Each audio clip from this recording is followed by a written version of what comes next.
ఇక రాష్ట్రంలో పార్టీలు మారుతున్న ఎమ్మెల్యేలపై చర్యలు ఎందుకు తీసుకోవడం లేదని హరీష్ రావు ప్రశ్నించారు. శాసనసభ స్పీకర్ వెంటనే చర్యలు తీసుకోవాలని డిమాండ్ చేశారు. పలువురు ఎమ్మెల్యేలు బాహాటంగానే మేము కాంగ్రెస్ పార్టీ కింద పనిచేస్తున్నామని చెప్తున్నా స్పీకర్ చర్యలు ఎందుకు తీసుకోవాలని నిలదీశారు. బీఆర్ఎస్ సుప్రీంకోర్టులో ఇప్పటికే అనర్హత వేటు వేయాలని పిటిషన్ వేసిందని, త్వరలోనే నిర్ణయం వస్తుందని ఆశిస్తున్నామన్నారు.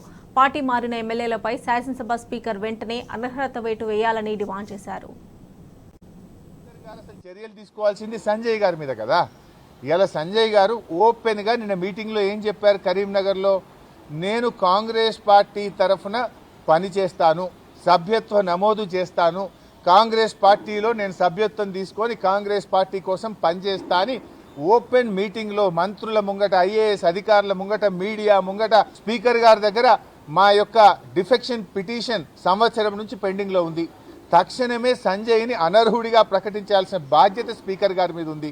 ఇది ఎట్లా ఉందంటే చోరు ఉల్టా కోత్వాల్కు డాటే అన్నట్టు పార్టీ మారిన ఎమ్మెల్యేనే ఇంకా మా పార్టీ ఎమ్మెల్యే మీద ఇవాళ చర్యలు తీసుకోవాలంటున్నాడు. చర్యలు తీసుకోవాల్సింది పార్టీ మారిన 10 మంది ఎమ్మెల్యేల మీద తీసుకోవాలి. ఆ పిటిషన్ ఇవాళ ఆయన దగ్గరే, స్పీకర్ గారి దగ్గరనే ఉంది. స్పీకర్ గారు తన విజ్ఞతను ఉపయోగించి ఓపెన్గా చెప్తున్నారు కదా, అఫీషియల్ మీటింగ్లో నేను కాంగ్రెస్ పార్టీ తరఫున పనిచేస్తా అంటున్నారు. అంతెందుకు, కాంగ్రెస్ పార్టీ ఎమ్మెల్సీ జీవన్ రెడ్డి గారు కూడా వీళ్ళు ఈ పార్టీ మారిండు, ఈయనను పార్టీలో తీసుకోవద్దు అని కాంగ్రెస్ పార్టీ ఎమ్మెల్సీ జీవన్ రెడ్డి కూడా చెప్తున్నాడు కదా. సంజయ్ మీద చర్య తీసుకోవాలి, ఈ సంజయ్ పార్టీ మారిండు, ఇతను ఎట్లా తీసుకుంటారు, ఇతను హత్యా రాజకీయాలకు పాల్పడుతుండు అని కాంగ్రెస్ ఎమ్మెల్సీ జీవన్ రెడ్డి గారు కూడా చెప్తున్నారు. ఇంతకంటే స్పీకర్ గారికి ఆధారం ఏం కావాలి?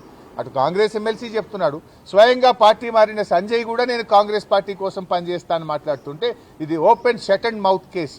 స్పీకర్ గారు తక్షణమే వీళ్ళను ఇవాళ అనర్హత వేటు వేయాలని చెప్పి డిమాండ్ చేస్తున్నాం. ఇన్ఫ్యాక్ట్ బీఆర్ఎస్ పార్టీ కూడా సుప్రీంకోర్టులో కూడా పిటిషన్ వేశాం. హైకోర్టులో అనర్హత పిటిషన్ పెండింగ్లో ఉండడం ఆలస్యంగా అవుతుంది కనుక సుప్రీంకోర్టులో సర్వోన్నత న్యాయస్థానంలో కూడా వేశాం. మాకు విశ్వాసం ఉంది, గతంలో సుప్రీంకోర్టు కొన్ని రాష్ట్రాల స్పీకర్లను 3 నెలల్లోగా అనర్హతపై నిర్ణయం తీసుకోవాలని డైరెక్షన్ ఇచ్చింది కనుక సుప్రీంకోర్టు నుంచి మాకు న్యాయం జరుగుతుందనే నమ్మకంతో మరి సుప్రీంకోర్టులో కూడా బీఆర్ఎస్ పార్టీ తరఫున కేసు వేయడం జరిగింది.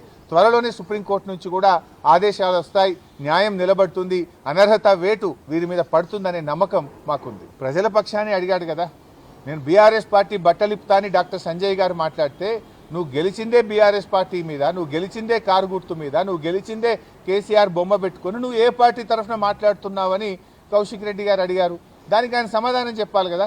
ముందు రెచ్చగొట్టింది సంజయ్ గారు, బట్టలిప్పుతా అనే మాట ఆయన ఎట్లా మాట్లాడతాడు?